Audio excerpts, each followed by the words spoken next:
اچھا، کیا لکھا ہے اس میں؟ چشتی رسول اللہ کا لکھا ہے۔ اچھا، تو اس سے کیا ہوا؟ چشتی رسول اللہ لکھا ہوا ہے اس میں، 1 منٹ میں فیصلہ ہو جائے گا۔ سارے ماشاءاللہ اہل علم آپ بیٹھے ہوئے ہیں۔ بعض لوگوں نے کہا کہ یہ آپ لوگوں کا بنیادی عقیدہ ہے چشتی رسول اللہ۔ خواجہ معین الدین چشتی اجمیری رحمۃ اللہ تعالی علیہ کو کہے چشتی رسول اللہ، کیا وہ مسلمان رہے گا؟ تو فیصلہ تو ہو گیا کہ عقیدہ اور نظریہ کیا ہے ہمارا۔ کا مقام و مرتبہ تو بہت بلند و بالا ہے، لیکن ہمارے نزدیک ان سے بلند و بالا مرتبہ سیدنا غوث اعظم شیخ عبد القادر جیلانی رحمۃ اللہ تعالی علیہ کا ہے۔ امام حسین امام عالی مقام رضی اللہ تعالی عنہ کے لیے کہتا ہے کہ امام حسین رضی اللہ تعالی عنہ رسول اللہ ہیں، تو کیا وہ مسلمان رہے گا؟ نہیں رہے گا۔ نبی پاک صلی اللہ تعالی علیہ وآلہ وسلم کے آنے کے بعد کسی نئے نبی کے آنے کا عقیدہ اور نظریہ رکھتا ہے وہ مسلمان ہو ہی نہیں سکتا، وہ کافر ہو جائے گا، وہ دائرہ اسلام سے خارج ہے بلا شک و شبہ۔ بلکہ اگر کوئی اس کے کفر کے بارے میں شبہ کرے تو وہ بھی مسلمان نہیں رہے گا۔ چلو بھائی، خواجہ معین الدین چشتی اجمیری رحمۃ اللہ تعالی علیہ یہ مشہور ہے، تو ان کی طرف جو ہے وہ منسوب کر کے چشتی رسول اللہ کہہ دو۔ تو یہ کہانی شریف ہے، باقی اور کچھ نہیں ہے، ٹھیک ہے۔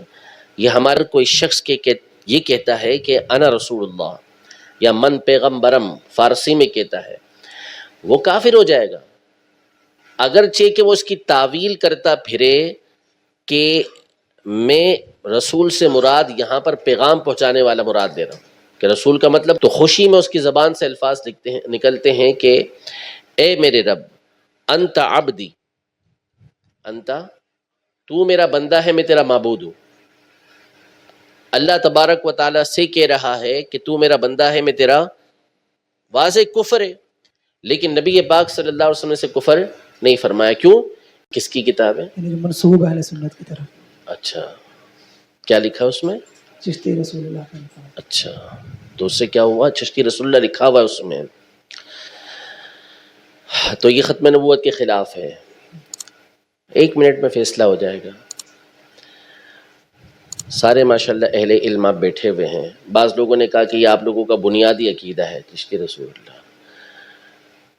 اگر کوئی شخص بہوش و حواس خواجہ معین الدین چشتی اجمیری رحمۃ اللہ تعالی علیہ کو کہے چشتی رسول اللہ، کیا وہ مسلمان رہے گا؟ نہیں رہے گا۔ سب یہ کہہ رہے ہیں آپ، ٹھیک ہے، کہ ہوش و حواس کی حالت میں اگر کوئی شخص خواجہ صاحب رحمۃ اللہ تعالی علیہ کو رسول اللہ کہتا ہے، چشتی رسول اللہ کہتا ہے، تو وہ مسلمان نہیں رہے گا، ٹھیک ہے۔ یہ آپ سب کا کہنا ہے، تو فیصلہ تو ہو گیا کہ عقیدہ اور نظریہ کیا ہے ہمارا، کہ ہوش و حواس کی حالت میں جو بندہ چشتی رسول اللہ کہے وہ مسلمان نہیں ہے۔ چلے، خواجہ صاحب رحمۃ اللہ تعالی کا مقام و مرتبہ تو بہت بلند و بالا ہے، لیکن ہمارے نزدیک ان سے بلند و بالا مرتبہ سیدنا غوث اعظم شیخ عبد القادر جیلانی رحمۃ اللہ تعالی علیہ کا ہے۔ اگر کوئی غوث پاک رحمۃ اللہ تعالی علیہ کے بارے میں رسول اللہ کا دعویٰ کرے تو وہ بندہ مسلمان رہے گا؟ نہیں رہے گا۔ اس سے اوپر چلیں، اگر کوئی یہی عقیدہ اور نظریہ امام اعظم امام ابو حنیفہ نعمان بن ثابت رحمۃ اللہ تعالی علیہ کے لیے کہتا ہے کہ وہ رسول اللہ ہیں، تو وہ مسلمان رہے گا؟ نہیں رہے گا۔ ان سے اوپر چلے جائیں، اگر یہی کوئی نظریہ اور عقیدہ امام حسین امام عالی مقام رضی اللہ تعالی عنہ کے لیے کہتا ہے کہ امام حسین رضی اللہ تعالی عنہ رسول اللہ ہیں، تو کیا وہ مسلمان رہے گا؟ نہیں رہے گا۔ ان سے بھی اوپر چلے جائیں، مولا کائنات مولا مشکل کشا حضرت علی المرتضیٰ کرم اللہ تعالی وجہہ الکریم کے لیے کوئی عقیدہ رکھتا ہے کہ وہ اللہ کے رسول ہیں، تو مسلمان رہے گا؟ نہیں رہے گا۔ ان سے بھی اوپر چلے جائیں، اگر کوئی یہ عقیدہ اور نظریہ حضرت سیدنا ابوبکر صدیق رضی اللہ تعالی عنہ کے لیے رکھتا ہے کہ وہ اللہ کے رسول ہیں، تو وہ مسلمان رہے گا؟ بات ہی ختم ہو گئی۔ یہی عقیدہ اور نظریہ ہے ہمارا کہ کوئی بھی نبی پاک صلی اللہ تعالی علیہ وآلہ وسلم کے آنے کے بعد کسی نئے نبی کے آنے کا عقیدہ اور نظریہ رکھتا ہے وہ مسلمان ہو ہی نہیں سکتا، وہ کافر ہو جائے گا، وہ دائرہ اسلام سے خارج ہے بلا شک و شبہ۔ بلکہ اگر کوئی اس کے کفر کے بارے میں شبہ کرے تو وہ بھی مسلمان نہیں رہے گا۔ تو مسئلہ یہ ہے، اول تو سیدھی بات یہ ہے کہ یہ کہانی ہے، اور یہ کہانیاں ابھی کی نہیں ہیں، پرانی ہیں. ہماری کتابوں کی طرف ایسی باتیں بہت سی منسوخ کی گئی ہیں. یہی بات تاریخ طبری کے اندر، تاریخ الامم والملوک میں امام ابن جریر طبری رحمۃ اللہ تعالی علیہ نے، اور اسی طرح ابن کثیر نے البدایہ والنہایہ میں سیدنا معاویہ رضی اللہ عنہ کے لیے لکھی ہے کہ ان کے دربار میں داخل ہو کے سلام یہ عرض کیا گیا کہ حضرت امیر معاویہ کو رسول اللہ کہا گیا، لیکن وہ باطل بات ہے، سند ہی اس کی منقطع ہے اور ضعیف سند ہے، اس کی بات ہی ٹھیک نہیں ہے. وہ یہی بات حضرت سیدنا ابوبکر شبلی رحمۃ اللہ تعالی کے لیے کہی گئی، یہی بات حضرت سیدنا یوسف چشتی رحمۃ اللہ تعالی کے لیے کہی گئی، اور یہی بات خواجہ معین الدین چشتی اجمیری رحمۃ اللہ علیہ کے لیے کہی گئی. یعنی ہر دور کے اندر اس طرح کے افراد یہ بزرگوں کی طرف یہ باتیں منسوب کرتے رہے. ہمارے اکابر نے واضح طور پر اس کے من گھڑت ہونے کا اعلان کیا ہے، اور اس کے بارے میں واضح طور پہ لکھا کہ جو بندہ ہوش و حواس کی حالت میں یہ الفاظ کہے گا وہ کافر ہو جائے گا. اول تو ہم اس بات کو تسلیم کرتے نہیں کہ یہ حکایات ٹھیک ہوں. بعض کتابوں کے اندر جیسے فوائد السالکین کے اندر یہ بات نقل کی گئی، تو فوائد السالکین تو انتہائی غیر معتبر کتاب ہے، بالکل غیر معتبر کتاب ہے، اور بعض دیگر کتابوں کے اندر شامل کی گئی، حقیقتاً ان کتابوں میں نہیں ہے. یہ مفتی شریف الکمجدی صاحب رحمۃ اللہ تعالی علیہ جو ہمارے اجلہ علماء میں سے ہیں، اکابر علماء میں سے ہیں، اور صدر شریعہ مولانا امجد علی اعظمی رحمۃ اللہ تعالی علیہ، مفتی اعظم ہند رحمۃ اللہ تعالی علیہ جیسے اکابر علماء کے شاگرد ہیں جو اعلیٰ حضرت کے خلیفہ تھے، انہوں نے فتاوی شارح بخاری کے اندر واضح طور پر لکھا کہ یہ حکایات من گھڑت ہیں. ایسے قصے جب الگ الگ افراد کی طرف منسوب ہو کر آتے ہیں تو یہ واضح کرتے ہیں کہ یہ بات گھڑ کر لگا دی گئی ہے کہ کبھی کوئی کسی کی طرف بیان کر رہا ہے، کبھی کوئی کسی کی طرف بیان کر رہا ہے. یعنی اس پر کہانی نہیں چلی تو اس پر کہانی پھیر دی، اس پر کہانی نہیں چلی تو اس پر کہانی گھما دی. حضرت ابوبکر شبلی رحمۃ اللہ علیہ کو کوئی جانتا نہیں تھا تو کہا کہ ان کو بولیں گے تو کوئی پہچانے گا تھوڑی، تو چلو بھائی خواجہ معین الدین چشتی اجمیری رحمۃ اللہ تعالی علیہ یہ مشہور ہے تو ان کی طرف جو ہے وہ منسوب کر کے چشتی رسول اللہ کہہ دو. تو یہ کہانی شریف ہے، باقی اور کچھ نہیں ہے. ٹھیک ہے، یہ ہمارے اکابری کی طرف منسوب کی گئی کتابوں میں داخل کرنے والی باتیں یہ پرانی ہیں، اور یہ تو مشہور باتیں ہیں. اعلیٰ حضرت امام اہل سنت رحمۃ اللہ تعالی علیہ نے فتاوی رضویہ میں ایک سے زائد مقام پر فصول عمادیہ اور فتاوی عالمگیری وغیرہ کے حوالے سے نقل کیا ہے کہ اگر کوئی شخص یہ کہتا ہے کہ انا رسول اللہ یا من پیغمبرم فارسی میں کہتا ہے، وہ کافر ہو جائے گا، اگرچہ کہ وہ اس کی تعویل کرتا پھرے کہ میں رسول سے مراد یہاں پر پیغام پہنچانے والا مراد لے رہا ہوں، کہ رسول کا مطلب قاصد بھی ہوتا ہے، عربی زبان کے اندر پیغام پہنچانے والا ہوتا ہے. تو اگر وہ یہ کہتا ہے کہ میں تو پیغام پہنچانے والا مراد لے رہا تھا، اللہ کا رسول تھوڑی مراد لے رہا تھا، تو بندہ کافر ہو جائے گا، اس کی تعویل کو نہیں سنا جائے گا.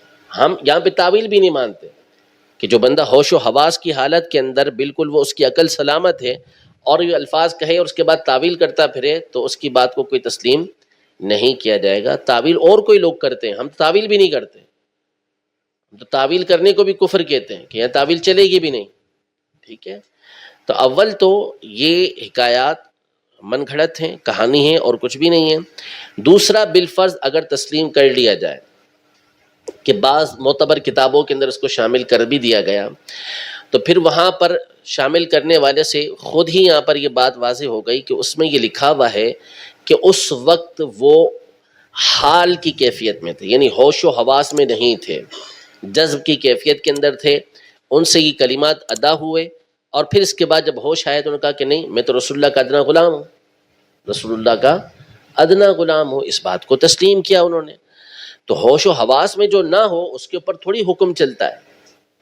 تو صحیح حدیث مبارکہ ہے، نبی پاک صلی اللہ تعالیٰ علیہ وسلم نے بیان فرمایا، ایک بندہ صحرا کے اندر اللہ تبارک و تعالیٰ بندے کی توبہ سے کتنا خوش ہوتا ہے، اس کی مثال دے کے بیان فرمائے کہ صحرا میں بندہ جا رہا ہے اور وہاں پر اسے نیند آ گئی، سواری اس کے پاس موجود ہے، سامان موجود ہے کہ آرام سے صحرا کو، ریگستان کو وہ کراس کر جائے گا. نیند آ گئی، سو گیا، اٹھا تو دیکھا کہ اس کی سواری اس کے پاس نہیں ہے، گم ہو گئی. اب وہ پورے صحرا کے اندر تلاش کرتا پھر رہا ہے. یہاں تک کہ مایوس ہو گیا، وہ نہیں مل رہی اس کو، اور اس کی یقین ہو گیا کہ اب میں نے مر جانا ہے، تو اسی جگہ پہ آ کے سو جاتا ہے جہاں اس کی سواری گم ہوئی تھی۔ آنکھ کھلتی ہے تو دیکھتا ہے کہ اس کی سواری اس کے پاس موجود ہے، تو خوشی میں اس کی زبان سے الفاظ نکلتے ہیں کہ اے میرے رب، انت عبدی، انت، تو میرا بندہ ہے، میں تیرا معبود ہوں۔ اللہ تبارک و تعالیٰ سے کہہ رہا ہے کہ تو میرا بندہ ہے، میں تیرا، واضح کفر ہے، لیکن نبی پاک صلی اللہ علیہ وسلم نے سے کفر نہیں فرمایا۔ کیوں؟ اس لیے کہ خوشی کی شدت کی وجہ سے اسے معلوم ہی نہیں تھا کہ میں کیا کہہ رہا ہوں۔ وہ کیفیت اس کے اوپر طاری ہوئی کہ جو کلمات اس کی زبان سے نکل رہے تھے اس کو پتہ ہی نہیں کہ میں کیا تلفظ کر رہا ہوں۔ تو ایسی کیفیات کے اوپر حکم نہیں لگتا۔ اگر اس واقعے کو تسلیم کر بھی لیا جائے تو یہ ہم اس کا جواب دیتے ہیں۔ باقی ہمارا عقیدہ اور نظریہ قرآن مجید فرقان حمید واضح طور پہ بیان کر چکا، ما کان محمد ابا احد من رجالکم ولکن رسول اللہ و خاتم النبیین، کہ محمد تم میں سے کسی مرد کے والد نہیں ہیں اور وہ اللہ کے رسول ہیں اور سب سے آخری نبی ہیں، ٹھیک ہے۔ اور الحمدللہ اس پر ادلہ کے ساتھ، دلائل کے ساتھ ہمارے علماء بیان کرتے رہے، یعنی جس مقصد کے لیے ہمارے علماء جانے دیتے رہے اور جس کے لیے ساری زندگی تگ و دو کرتے رہے، اسمبلی کے اندر قادیانیوں کو کافر قرار دلانے والے ہمارے علماء تھے، شاہ احمد نوری صاحب رحمۃ اللہ تعالیٰ علیہ، عبد المصطفیٰ اظہری صاحب رحمۃ اللہ تعالیٰ علیہ، عبدالستار نیازی صاحب رحمۃ اللہ تعالیٰ علیہ، اور ایسے بڑے بڑے اکابر علماء وہ اس تحریک کے اندر اور اس معاملے کے اندر پیش تھے۔ انہی کی یہ کوششیں تھیں جس کی وجہ سے یہ قادیانی کافر قرار پائے، یعنی قانونی اعتبار سے۔ ویسے تو وہ کافر ہی ہیں کہ ختم نبوت کا کسی بھی اعتبار سے انکار کرنا وہ بندے کو دائرہ اسلام سے خارج کر دیتا ہے۔ تو اس لیے ایسی کوئی بات اول تو ہم تسلیم کرتے ہی نہیں ہیں۔ پاکستان بھر کے علماء اس پر فتویٰ دے چکے ہیں کہ اول تو ہماری طرف سے یہ بات، ہم یہ کہتے ہیں کہ ہم اس بات کو تسلیم ہی نہیں کرتے کہ ایسی کوئی بات ہمارے اکابر نے کہی، ان کی طرف جو منسوب کی گئی ہے وہ من گھڑت باتیں ہیں۔ اور بالفرض اگر کوئی کہہ بھی دیتا ہے کہ بھئی یہ فلاں کتاب کے اندر موجود ہے، تو وہاں پر ساتھ ہی یہ لکھا ہوا کہ اس وقت وہ ہوش کے اندر نہیں تھے، تو اگر تسلیم کر بھی لیا جائے تو اس کا مطلب یہ ہوگا کہ اس کیفیت میں نہیں۔ ہمارے اکابر شروع سے ہی، اکابر سے مراد صحابہ کرام علیہ رضوان کے زمانے سے لے کر اب تک امیر اہل سنت کی کتابوں تک میں یہ واضح طور پہ موجود ہے کہ جو بندہ نبی پاک صلی اللہ علیہ وسلم کے بعد کسی نبی کا آنا تو دور کی بات ہے، یعنی کہ آئے گا یہ ماننا تو دور کی بات ہے، اگر اس بات کو تسلیم کرے کہ آنا ممکن بھی ہے تو وہ کافر ہو جائے گا، واضح ہے۔ تو لہذا برحال یہ چورن پرانا ہے، یہ شروع سے بیچا جا رہا ہے، اور کوئی دلیل نہیں ملتی اور کوئی بات لوگوں کو گمراہ کرنے کے لیے نہیں ملتی، کیونکہ چورن بیچتے بیچتے ظاہر سی بات ہے کہ وقت نکل جاتا ہے، اب کتنا بیچیں گے، تو آخر میں پھر ایسی ہی چیزیں بچتی ہیں کہ جس کے ذریعے سے لوگوں کو گمراہ کیا جا سکے۔